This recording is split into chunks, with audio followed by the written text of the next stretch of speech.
తాకట్టులో ఉన్న బంగారాన్ని విడిపించి ఆ రోజున్న మార్కెట్ ధర కట్టి మిగిలిన డబ్బును మీకు అందిస్తుంది కొమ్మూరి గోల్డ్. నమస్తే, నేను ముఖేష్.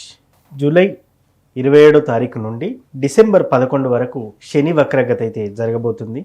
ముఖ్యంగా ఈ శని వక్రగతి మార్పు వల్ల ద్వాదశ రాశుల వారికి ఎలా ఉండబోతుంది, ముఖ్యంగా ఏ రాశిపై ఎటువంటి ప్రభావం చూపబోతుంది, అదేవిధంగా ఆ రాశికి సంబంధించినటువంటి ఆరోగ్యం, ఐశ్వర్యం, ధనం, ఉద్యోగం ఇటువంటి వాటిలలో వీరి ఈ శని వక్రగతి ప్రభావం ఏ విధంగా ఉండబోతుందో తెలియజేయడానికి ఈరోజు మనతో పాటు ఉన్నారు వేదిక్ ఆస్ట్రాలజర్ శ్రీ గోనుగుంట్ల సురేష్ బాబు గారు.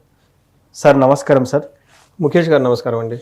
ముఖ్యంగా శని వక్రగతి అయితే ప్రారంభం కాబోతుంది. 138 రోజుల పాటు ఈ శని వక్రగతి ప్రభావం ఉండబోతుందని జ్యోతిష్య శాస్త్రం చెప్తుంది. ముఖ్యంగా ఈ శని వక్రగతి వల్ల ద్వాదశ రాశుల వారు ఎవరైతే ఉన్నారో మేష నుంచి మీనం వరకు వీరికి ఎలా ఉండబోతుంది అంటున్నారు. వీరి చేసే పనుల మీద కానీ వీరి ఆరోగ్య రీత్యా కానివ్వండి, వీరి వ్యక్తిగతంగా వీరిపై ఎటువంటి ప్రభావం చూపనుందంటారు? ఓం గం గణపతియే నమః, ఓం శం శనిశ్చరాయ నమః, నమో నమః. సో ముందు శని భగవానులకి చక్కగా నమస్కారం చేయడం చాలా ఇంపార్టెంట్. శని అంటే ఏంటంటేనండి లేట్ అని మీనింగ్ అండి. శనిచ్చర, చర అంటే మూవ్ అవటం, శనిచ్చర అంటారు అనమాట. శనీశ్వరుడు అంటారు కానీ యాక్చువల్గా మీనింగ్ శనిచ్చర అంటే చరం అంటే కదలటం అనమాట. శని అంటే లేటుగా, శని అన్నింటినీ లేటుగా కదిలిస్తుంటాడు కాబట్టి శనిచ్చరుడు అంటారు అనమాట. ఇప్పుడు ఏం జరుగుతుంది, ఒక 4.5 నెలల పాటు అంటే 27వ తారీఖు ఈ మంత్ నుంచి 11th డిసెంబర్ వరకు ఈ 4.5 మంత్ శని ఇప్పటిదాకా క్లాక్ వైజ్ డైరెక్షన్లో వెళ్తున్న శని రివర్స్లో వస్తూ ఉంటాడండి. ఈ రివర్స్లో రావటం అంటే జనరల్గా ఇలా మనం ముందుకెళ్తూ ఉండే పరిస్థితి వేరు. ఎప్పుడైతే మన రివర్స్ గేర్లో కారు వెళ్తూ ఉంటే మనం వెనక్కి చూస్తూ ఉంటాం కదండి, బ్యాక్ చూస్తూ ఉంటాం అనమాట. అలా ఈ యొక్క శనికిలో మార్పులు రావడంతో అది ఇండివిజువల్ లైఫ్ మీద కూడా ఎఫెక్ట్ ఉంటుంది. ఎలాంటి ఎఫెక్ట్ ఉంటుంది, వేటి మీద ఉంటుంది? శని వచ్చేటప్పటికి కర్మ ఫల ప్రదాత అంటారు. మనం ఎంత హార్డ్ వర్క్ చేసినా ఆ యొక్క హార్డ్ వర్క్ రిజల్ట్ రావాలంటే శని యొక్క అనుగ్రహం ఉండాలి. అంటే మనం వర్క్ చేస్తే దాని యొక్క రిజల్ట్ రావడానికి శని యొక్క అనుగ్రహం ఉండాలి. రెండోది శని వచ్చేటప్పటికి డిసిప్లిన్. ఓకే, మనం ఏదైనా సక్సెస్ సాధించాలంటే డిసిప్లిన్లో ఉండాలి, పద్ధతులు పాటించాలి. వాటిని ఎంత చక్కగా మనం పాటిస్తూ ఉంటే అంత సేఫ్గా వెళ్తూ ఉంటాం. నెక్స్ట్ ఆలస్యం. శని ఏం చేస్తుంటే ముందుగా చెప్పుకుని ప్రతిదాన్ని ఆలస్యం చేస్తూ ఉంటాడు. ప్రతిదాన్ని పరీక్షలు టెస్ట్ చేస్తూ ఉంటాడు అనమాట. శని క్వాలిటీ కంట్రోలర్, క్వాలిటీ చెక్ చేస్తూ ఉంటాడు అనమాట. ఎక్కడైనా బాగలేతే మళ్ళీ వెనక్కి కుట్టేస్తూ ఉంటాడు అనమాట ఫైల్. అంతే కదండి, అతను ఫైల్ ముందుకు పండి ఎక్కడ తేడా ఉంటే ఏం చేస్తాం, వెనక్కి మళ్ళీ రిటర్న్ పంపించేస్తాం అనమాట. ట్రాన్సాక్షన్ ఆన్లైన్లో ముందుకు వెళ్ళిపోదు అంటే శని ఆటంకం పెట్టేశాడని చెప్తారనమాట. అంతేకాకుండా వైరాగ్యం. ఓకే, ఏది ఇంపార్టెంట్ ఏది అన్ఇంపార్టెంట్. కొంతమంది అన్ఇంపార్టెంట్ దానికి తెగ టైం స్పెండ్ చేస్తూ ఉంటారు. బట్ శని గ్రహం అనుగ్రహం ఉంటే ఏదైతే లైఫ్లో ఉపయోగమో దాని మీదే మనం ఫోకస్ చేస్తూ ఉంటాం అనమాట. అంతేకాకుండా శని వచ్చేటప్పటికి దీర్ఘాయువు అని చెప్తారు అనమాట. ఆయుష్ బాగుండాలన్నా కానీ శని ఉండాలి అని చెప్తారు. మన ఒంట్లో బోన్స్ ఉంటుంది చూడండి, ఆ బోన్ని రిప్రజెంటేషన్ చేసేది శని మహాత్ముడు అనమాట. శని కనుక సరిగా లేకపోతే కాళ్ళు ఎరగటం, చేతులు ఎరగటం ఇవన్నీ చేస్తూ ఉంటే శని సరిగా లేకపోతే పని ఫస్ట్ చేయలేడు, చేసినా కానీ రిజల్ట్ రాదు. ఇలా ఈ 5 రకాల, ఇది కాదు ఇంకా చాలా ఉన్నాయండి. ఈ యొక్క విషయాల్లో ప్రతి ఒక్క రాశికి ఖచ్చితంగా ప్రభావం ఉండబోతుంది. అది ఒక్కొక్క రాశికి ఎలా ఉండబోతుందో మనం చూద్దాం. ధనుసు రాశి వారికి శని వక్రగతి వల్ల ఎలాంటి ప్రభావం ఉండబోతుంది అంటారు? ధనుసు రాశి వాళ్ళు చాలా కేర్ఫుల్గా ఉండాలి. ఎందుకంటే వీళ్ళకి అర్ధ అష్టమ శని నడుస్తూ ఉందండి. వెరీ సింపుల్ లాంగ్వేజ్లో అందరికి అర్థమయ్యే విధంగా చెప్పాలంటే మెయిన్ ఇప్పటిదాకా వీళ్ళకి లగ్జరీగా కంఫర్టబుల్గా ఎక్కడైతే ఉంటారో అది వీళ్ళకి లేకుండా ఉండే అవకాశం ఎక్కువ ఉంటుంది. అర్ధాష్టమ శని వల్ల ఇబ్బందులు పడుతూ ఉంటారు. అప్పటిదాకా ఏసీ లగ్జరీ కార్లో కూర్చున్న వాళ్ళ మనం క్యాబ్లోనో ఎక్కడో గబ్బు కొట్టుకునే కార్లో కూర్చొని నడుపుకునే పరిస్థితి లాగా ఉంటాయి. ఇప్పటిదాకా వీళ్ళకి ఎక్కడి నుంచి ఏదైనా రిసోర్సెస్ సపోర్ట్ అవన్నీ వచ్చి ఉంటే అవి వీళ్ళకి రాకుండా ఇబ్బంది పడిపోతూ ఉంటారు. మెయిన్ కుటుంబం అంటే బంధువుల ద్వారా ఇబ్బందులు ఉంటూ ఉంటాయి. ఇంటికి సంబంధించిన వ్యవహారాలు ఇబ్బందులు ఉంటూ ఉంటాయి. ఇంట్లో వీళ్ళకి ఎక్కువగా ఉండలేరు, ఏదో ఒక గొడవ ఉంటూ ఉంటుంది అనమాట. అందులో వీళ్ళకి అష్టమంలో గురువు కూడా ఉన్నారు. వీళ్ళకి అర్ధాష్టములు అంటే 4వ ఇంట్లో శని ఉన్నారు, 8వ స్థానంలో గురువు ఉన్నారు. అంటే 2 పెద్ద గ్రహాలు వీళ్ళకి ఇబ్బంది పెడుతూ ఉన్నాయి. రీసెంట్గా మొన్న గురువు మారిన తర్వాత జూన్ దగ్గర నుంచి నాకు ఎక్కువగా ఈ రాశి వాళ్ళ గురించి కాల్స్ రావడం ఎక్కువ స్టార్ట్ అయిపోయింది. ఓకే, ఎక్కువగా ప్రొఫెషన్. ఎందుకంటే ఈ రాశి వాళ్ళు చాలా కేర్ఫుల్గా ఉండాలి. ఎందుకంటే ఈ 45 డేస్ ఈ 4.5 మంత్ వీళ్ళకి యాసిడ్ టెస్ట్, అగ్ని పరీక్ష అనుకోవాలి. ఓకే, దానికి కారణం ఏంటంటే అర్ధాష్టమ శనిలో ఒకటి, అష్టమంలో గురువు ఉన్నాడు. ఈ టోటల్ ఇయర్ వీళ్ళకి మోస్ట్ టఫెస్ట్ ఇయర్ అనుకోవాలి. అందులో ఈ 4.5 మంత్ చాలా కేర్ఫుల్గా ఉండాలి. అయితే ఈ 4.5 మంత్లో వీళ్ళు కొంచెం ప్లానుడ్గా ఉంటే చాలా వరకు ఇబ్బందులు తగ్గించుకోవచ్చు. ముఖ్యంగా ఏంటంటే హెల్త్ కాంప్లికేషన్ చాలా బాగుంటుంది. హెల్త్ చాలా ఎక్కువగా ఉంటుంది వాళ్ళకి. క్లేశం ఏదో ఒక భయపడుతూ ఉంటూ ఉంటారు. రెండోది స్థాన నాశనం అంటారు, స్వస్థాన నాశనం అంటారు. అంటే వాళ్ళ ఉన్న పదవిలో కానివ్వండి, పొజిషన్లో కానివ్వండి, లేదంటే గౌరవం సమాజంలో వాళ్ళకి ఒక పొజిషన్ ఉంటుంది కదండి, ఈ కోల్పోయే అవకాశం ఎక్కువగా ఉంటుంది. ఇది ఇంటికి సంబంధించిన వ్యవహారాల్లో గొడవలు ఉంటాయి అని చెప్తారు. అయితే మరి ఇట్లాంటి విషయాల్లో ఇంకేం చేయొచ్చు అంటే వీళ్ళకి ధనం వస్తుంది, శత్రువులు అనేవాళ్ళు ఉండరు, కానీ శత్రువులు బాగా ఇబ్బంది పెడతారు. ఫైనల్గా వీళ్ళు గెలుస్తారు. ఎలా ఉంటుందంటే వీళ్ళు కూర్చొని అన్నం తింటూ ఉంటే వేరే వాళ్ళు ఈ జోకేసి ఆ జోకేసి అలా చేసి ఇలా చేసి ఇబ్బందులు పెడుతూ ఉంటారు అనమాట. పాపం వీళ్ళేం భోజనం చేస్తూ కూర్చొని ఉంటారు. మరి ఏం చేయాలి, తప్పు వాళ్ళదే కదా, వీళ్ళేం లెగిసి వెళ్ళలేరు ఎందుకంటే భోజనం చేస్తున్నారు కాబట్టి. ఇలాంటి సిచ్యువేషన్ వీళ్ళు ఎక్కువ ఉంటారు.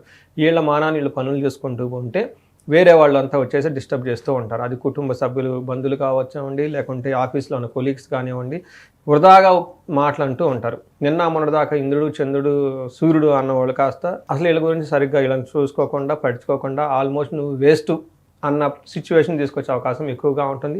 ఇలా చేసేది ఎవరంటే ఆఫీస్లో ఉన్న కొలీగ్స్, ఇంట్లో ఉన్న ఫ్యామిలీ మెంబర్స్. దీన్ని వీళ్ళు తట్టుకోలేరు. అందుకని ఏం చేస్తారంటే నాకు కాల్స్ వస్తుంటాయి, సురేష్ గారి దగ్గరికి వెళ్తే ఏమైనా ఆన్సర్ దొరుకుతుందని చెప్పేసి రీసెంట్గా కాల్స్ ఎక్కువ రావడం జరిగినాయండి. మరి ఈ వక్రీగత జరిగిన టైంలో ఏమవుతుంది, ఎలా ఉండబోతుంది అంటే వీళ్ళకి మెయిన్ హెల్త్కి సంబంధించిన వ్యవహారాలు కేర్ఫుల్గా ఉండడం చాలా ఇంపార్టెంట్. ఒకసారి ఫుల్ మాస్టర్ చెకప్ చేసుకోవడం చాలా ఇంపార్టెంట్. ఇంటికి సంబంధించిన వ్యవహారాలు లేదా కుటుంబానికి సంబంధించిన వ్యవహారాలలో వీళ్ళు పునరాలోచన చేసుకునే టైం మనకు వచ్చింది. ఏదైనా కనుక తేడా పడిందంటే ఈ 4.5 months కూర్చొని చక్కగా అన్ని సెట్ చేసుకుంటే చాలా బాగుంటుంది. బెస్ట్ టైం అని చెప్పుకోవాలి. రెండోది మనశ్శాంతి. గొడవలు పడుతుంది మీరా వేరే వాళ్ళ.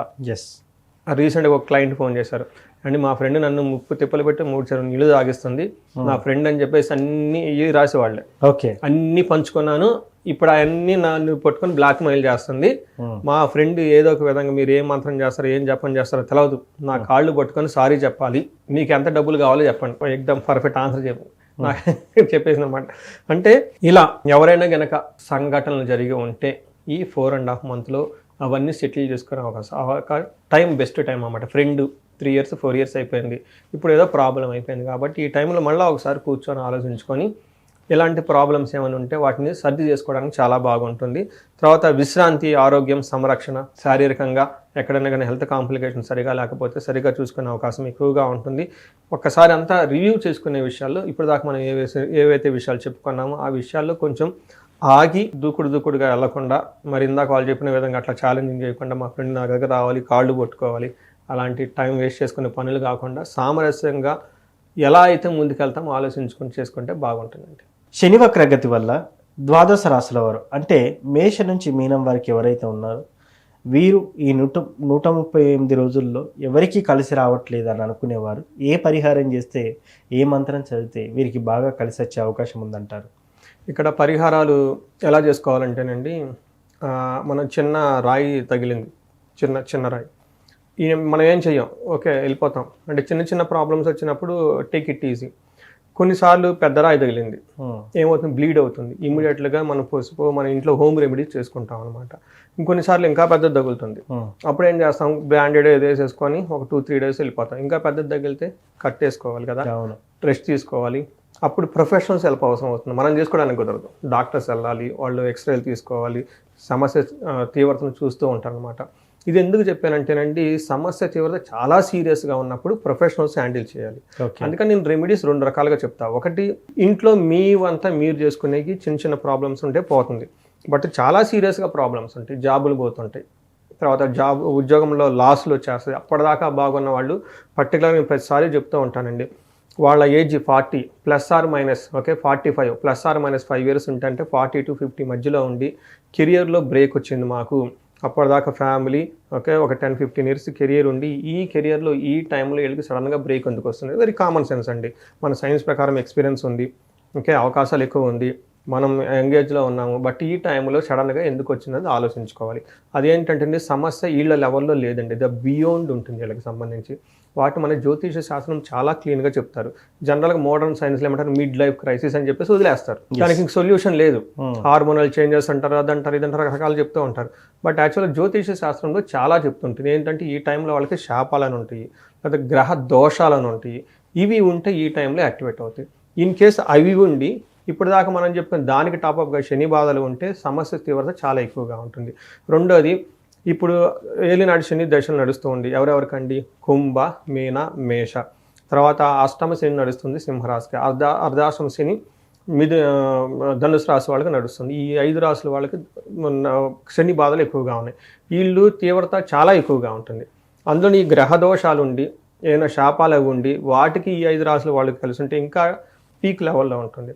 అయితే ఒకే ఇంట్లో ఇందాక చెప్పుకున్న రాశులు వాళ్ళు ఎవరైనా ఏలినాటి శని, అర్ధాష్టమ శని, అష్టమ శని, అర్ధాష్టమ శని రాశులు వాళ్ళు ఒకళ్ళు కానీ, ఇద్దరు కానీ, ముగ్గురు కానీ ఉండి, వాళ్ళలో ఇంకా ఎవరికైనా పితృదోషాలు అవన్నీ ఉంటే ఆ ఇంట్లో అవుట్ ఆఫ్ కంట్రోల్, ఎవరు ఎటు పోతున్నారు, ఏం పోతున్నారు ఎవరికి అర్థం కాదు.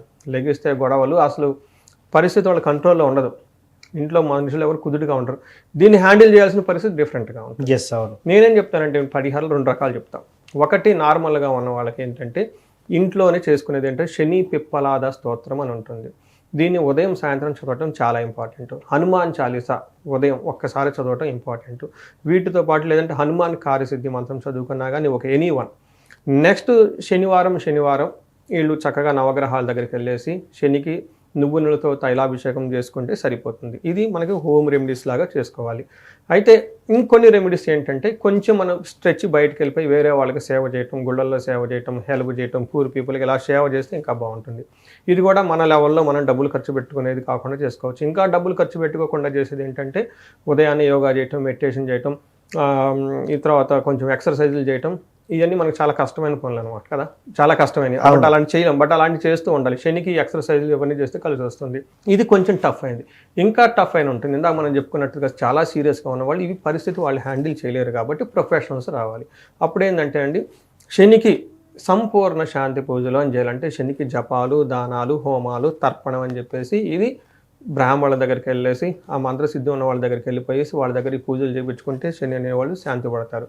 అంటే దానితో పాటుగా శనికి అధిష్టాన దేవత దక్షిణ కాళీ అమ్మవారు అనమాట. ఈ దక్షిణ కాళీ అమ్మవారికి సంబంధించిన జపం చేయించుకొని ఇంకా మన్యు పాశుపత అభిషేకం అని ఉంటుంది. అంటే కార్యజయం వస్తుంది. ఎవరైనా కనుక ఎక్కడైనా ఆగిపోయి ఉంటే కార్యజయం రావడానికి, శత్రు బాధలు విపరీతంగా ఉంటారు. పద్దాకలు వీళ్ళ మనాన్ని ఇల్లుంటే వచ్చి ఇబ్బంది పెడుతూ ఉంటారు అన్నమాట. అట్లాంటి వాళ్ళకి శత్రు బాధలు పోవడానికి. మూడోది ఏం చెప్తారంటే వీళ్ళకి ధన ప్రవాహం కావాలి.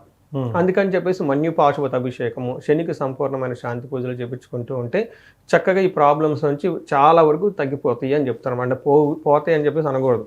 ఇంకా మనం ప్రాక్టికల్గా చూస్తే ఒక 70% 80% ప్రాబ్లమ్స్ అన్ని మనం తగ్గించుకోవచ్చు.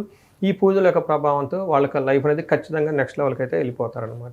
ఇలా వాళ్ళకున్న సమస్యను బట్టి ఇండివిజువల్గా వాళ్ళు ఇందాక బాగా క్రైసిస్లో ఉండి ఇబ్బంది పడిపోతున్నాం అనుకున్నప్పుడు ఖచ్చితంగా ఒకసారి జాతక చక్రం చూపించుకోవడం చాలా చాలా ఇంపార్టెంట్. సో ముఖ్యంగా ద్వాదశ రాశుల వారికి శని వక్రగతి వల్ల ఎలాంటి ప్రభావం చూపబోతుంది అని చాలా చక్కగా చెప్పున్నారు. వ్యక్తిగతంగా కూడా ఇంకేమైనా తెలుసుకోవాలనుకుంటే పర్సనల్గా మీతో 1-to-1 మీట్ అయినా లేకపోతే కాల్ మాట్లాడినా కూడా వాటికి సంబంధించినటువంటి చక్కటి పరిహారం అందజేస్తామని కూడా చెప్పారు గురువుగారు. ధన్యవాదాలు.